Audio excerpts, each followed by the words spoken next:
Class 10th students, आज कुछ revision questions करते हैं। तो सबसे पहले फर्स्ट क्वेश्चन देखिए,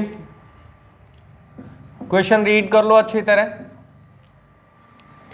find the value of k for real roots. This is quadratic equation, ये क्वाड्रेटिक इक्वेशन है और इसमें के की वैल्यू फाइंड आउट करनी है फॉर रियल रूट्स। तो बहुत ही सिंपल सा है, इक्वेशन जो है वो लिखा हमने plus k equals to 0, x square plus 4x plus k equals to 0। आपको के किस लिए चाहिए? के चाहिए for real roots, real roots के लिए के चाहिए। तो दैट इज ए, बताइए कितना है? ए इज इक्वल्स टू, ये स्टैंडर्ड इक्वेशन है, a x square plus b x plus c equals to 0। तो एक्स स्क्वायर का कोफिशिएंट ए है, तो this is a 1, b 4 and c के। x का कोफिशिएंट b, तो x के साथ जो है वो b, जो कांस्टेंट टर्म है वो c, दैट इज k। तो कंडीशन आपको पता है for real roots, real roots के लिए d इज ग्रेटर देन और इक्वल्स टू 0 और d that is equals to b square minus 4ac। तो d के प्लेस में हम पुट कर देंगे b square minus 4ac and this is greater than और इक्वल्स टू 0। जैसा सिंबल है वैसा लिखेंगे। b के प्लेस में b की value that is 4 whole square, 4 remains 4, a की जगह a की वैल्यू 1, c की जगह दैट इज k, और जैसा सिंबल है ग्रेटर देन और इक्वल्स टू 0 दैट इज ऐसा ही लिख दिया। 4 स्क्वायर 16, 4 1 जा 4, 4k greater than equals to 0। अब यहां थोड़ा सा ध्यान रखना है, आपको k चाहिए तो k जो है वो पॉजिटिव में रखना पड़ता है। तो माइनस का है, इसे राइट साइड ट्रांसपोज कर दो, 6 greater than equals to 4k। 4 को इधर लेफ्ट साइड ले आओ, दैट इज अपॉन में आ गया k। 4 1 जा 4, 4 4 जा 16, 4 greater than equals to k।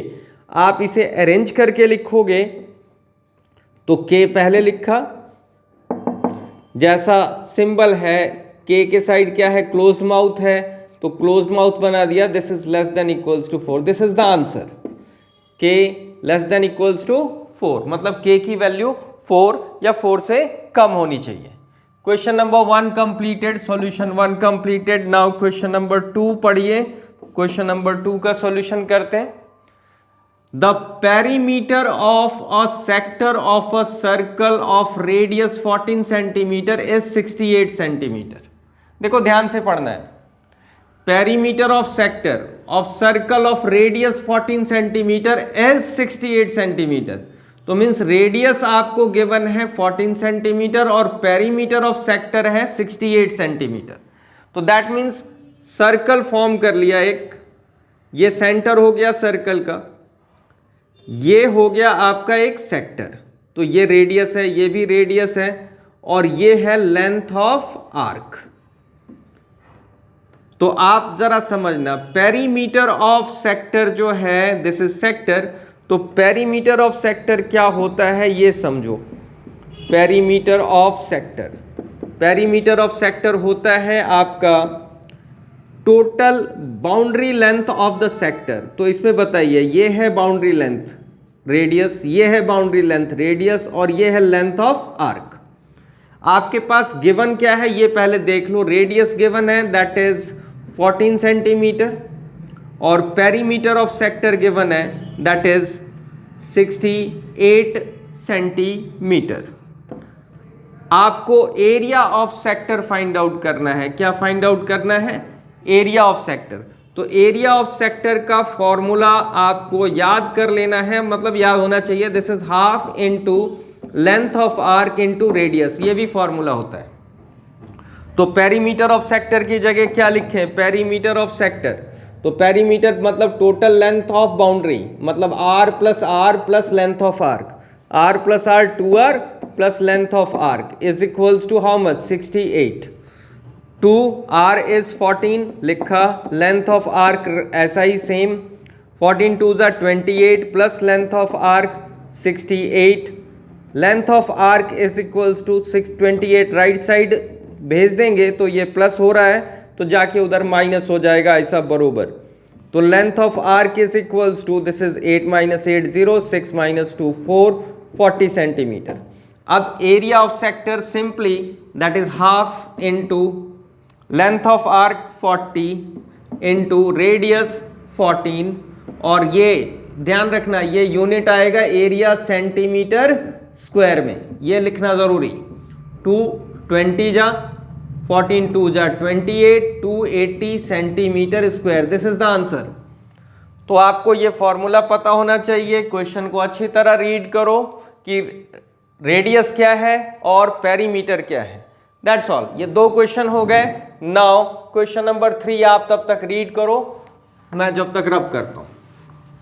Question number 3 is, read कर लिया होगा अब तक तो। Question number 3, the median and mode of data are 26 and 29। Median given है, ध्यान से लिखना है कि मीडियन कितना है, मीडियन रिस्पेक्टिवली, मतलब जो पहले लिखा है मीडियन वो मीडियन है, मोड तो ये मोड है। तो मीडियन है आपके पास 26, मोड है आपके पास 29। फाइंड क्या करना है, मीन फाइंड आउट करना है। तो mean equals to question mark, formula होता है empirical formula, that is mode is equals to 3 median minus 2 mean. ये फॉर्मूला याद होना चाहिए। बस रिस्पेक्टिव प्लेस में, मतलब जो जिसकी वैल्यू है उसकी जगह वो वैल्यू पुट कर दो, दैट्स ऑल। और कुछ खास नहीं करना है। मोड के प्लेस में 29, 3 मीडियन के प्लेस में 26 माइनस 2 मीन। अब क्या करोगे, दिस इज 29, मल्टीप्लाई करो, 3 6 18, 3 2 6 1 7 माइनस 2 मीन। अब एक काम करो, 2 मीन माइनस का है, इसे लेफ्ट साइड ले आओ, प्लस का हो गया 2 मीन, और ये 78 सेम, ये 29 राइट साइड, माइनस का 29, तो 2 मीन बिकम्स इक्वल्स टू 9, और ये हो गया 6, 6 - 2, 6 - 2 दैट इज 4, तो मीन बिकम्स इक्वल्स टू 49/2, 2 1 जा 2, 2 4 जा 2 2 जा 4, 2 4 जा 8.5, mean equals to 24.5। This is the answer. Question number 3 completed. Now question number 4, probability का क्वेश्चन है, ध्यान से पढ़ो। In a family of 3 children, मतलब फैमिली में 3 बच्चे, find the probability of having at least 1 boy. Family में कम से कम एक लड़का है, उसकी प्रोबेबिलिटी फाइंड आउट करनी है। तो अब 3 चिल्ड्रन कौन कौन क्या क्या हो सकते हैं, तो 3 चिल्ड्रन में बी क्या क्या हो सकते हैं, टोटल केसेस क्या हो सकते हैं। 3 चिल्ड्रन देखो आसानी से फाइंड आउट कर सकते हैं। 3 चिल्ड्रन सपोज करो बॉय बॉय बॉय हो गया, बी बी बी, फिर बॉय बॉय गर्ल। अब इसी को रीअरेंज कर लेंगे, that is B boy girl boy, फिर गर्ल को आगे जी बो बी बी। अब 2 बॉय 1 गर्ल हो गया, अब 1 boy 2 girl, boy girl girl, फिर गर्ल बॉय गर्ल, फिर गर्ल गर्ल बॉय, और ये भी हो सकता है तीनों गर्ल। तो टोटल नंबर ऑफ केसेस आ जाएंगे आपके पास, total number of cases that is equals to 1 2 3 4 5 6 7 8 हो गए टोटल नंबर ऑफ केसेस। अब इसने बोला है एटलीस्ट 1 बॉय, एटलीस्ट 1 बॉय का मतलब कम से कम एक लड़का, एक से ज्यादा लड़के वाले भी केसेस हो सकते हैं। तो कम से कम एक लड़का, तो एक लड़का वाला केस कहाँ से है, ये है, ये है, ये है। 2 लड़के भी हो सकते हैं, ये भी है, ये भी है, ये भी है, और 2 से ज़्यादा लड़के भी हो सकते हैं, ये 3। तो 1 2 3 4 5 6 7, तो एटलीस्ट 1 बॉय कितने केसेस हो गए, नंबर ऑफ केसेस या वेज लिखो कोई बात नहीं 7। तो probability of at least one boy equals to हो जाएगा आपका number of, this is called favourable number of cases, favourable number of cases upon total number of cases, that is 7/8 answer. ध्यान देना, इसमें ऐसे भी समझ सकते हो, जो भी चाइल्ड होगा वो बॉय हो सकता है, गर्ल हो सकता है, तो दैट मीन्स 2 केसेस होंगे, तो 3 बच्चे हैं तो इस 2 केसेस को 3 बार इनटू कर लो, टोटल नंबर ऑफ केसेस 8 हो जाएंगे। ऐसे समझ सकते हैं कि हमारा केस कोई मिस हुआ है या नहीं हुआ है, ठीक है। तो question number 4 completed. Now question number 5। Question number 5 देखिएगा कैसे करेंगे। क्वेश्चन नंबर 5 रीड कर लो। क्वेश्चन नंबर 5, क्वेश्चन नंबर 5 जो है दैट इज ट्रिग्नोमेट्री का है, तो ध्यान दो जरा। This is sec x plus tan x is equals to p. Solution of question number 5, sec x plus tan x is equals to p, और आपको वैल्यू फाइंड आउट करना है sec x minus tan x का। तो अब आपको ये identity पता होगा, that is sec square x minus tan square x is equals to होता है 1। तो अब आप इसको यूज करके आप वैल्यू निकाल सकते हो। A square minus b square की आइडेंटिटी यहाँ डालो, this is a plus b and a minus b, तो that means sec x plus tan x और sec x minus tan x that is equals to 1। अब जरा ध्यान देना, इसकी वैल्यू आपको गिवन है, that is p, this is p, और ये हो गया आपके पास sec x minus tan x is equals to 1, तो sec x minus tan x is equals to 1 by p, this is the answer. ये आइडेंटिटी याद होनी चाहिए, sec square x minus tan square x is equals to 1, और दूसरी ये a square minus b square is equals to a plus b, a minus b। Now question number 6, solution 6। देखो क्या करना है, prove that 1 plus cot A minus cosec A 1 plus tan A plus sec A equals to 2। तो आप LHS ले लो। LHS क्या है, 1 plus cot a plus minus cosec a into 1 plus tan A plus sec a. देखिए काम करेंगे, हमें अगर नहीं समझ में आ रहा है, डिफिकल्ट लग रहा है, तो साइन कॉस में चेंज कर लो। आपको पता है कॉट थीटा जो है that is cot theta is equals to cos theta upon sine theta होता है। टैन थीटा जो है this is sine theta upon cos theta होता है। और अब देखो चेंज कर रहे हैं, 1 प्लस कॉट ए को क्या लिख लेंगे, cos a upon sine a. Cosec a this can be written 1 by sine a. 1 plus tan a को लिख लेंगे sine a by cos a. Sec a को 1 बाई कॉस ए।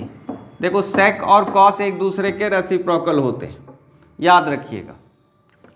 अब इधर एलसीएम ले लेंगे, 1 साइन ए का एलसीएम जो होगा दिस इज साइन ए, और ये आ गया आपके पास 1 है साइन ए है, this is sine A into 1 sine a, और प्लस इधर sine a gone with sine a that is 1 into cos a minus sine A into sine a, this is again 1, same है cancel 1।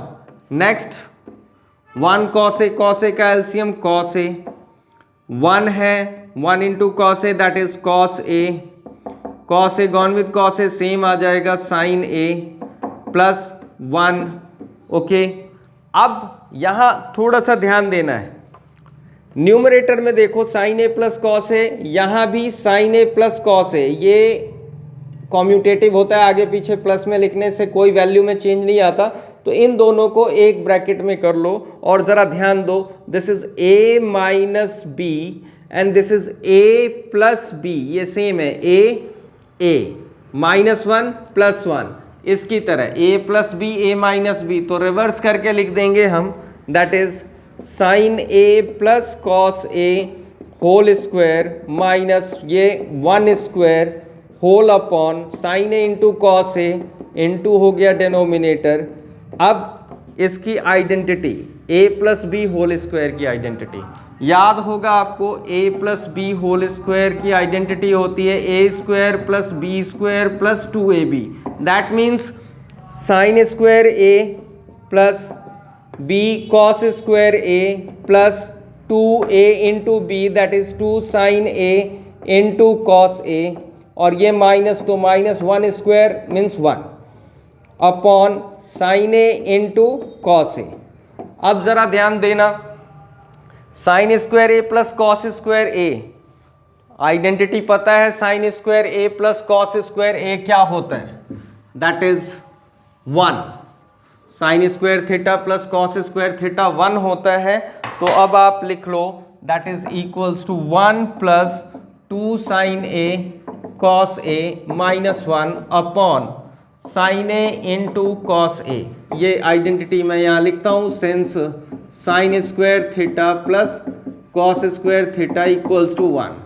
अब plus 1 minus 1 gone, this is 2 sine a cos a upon sine a cos A.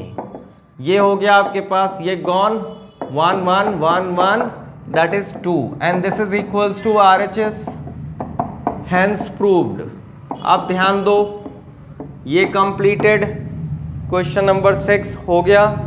Now question number 7 अच्छी तरह read करो, आ जाएगा समझ, कोई difficult नहीं है।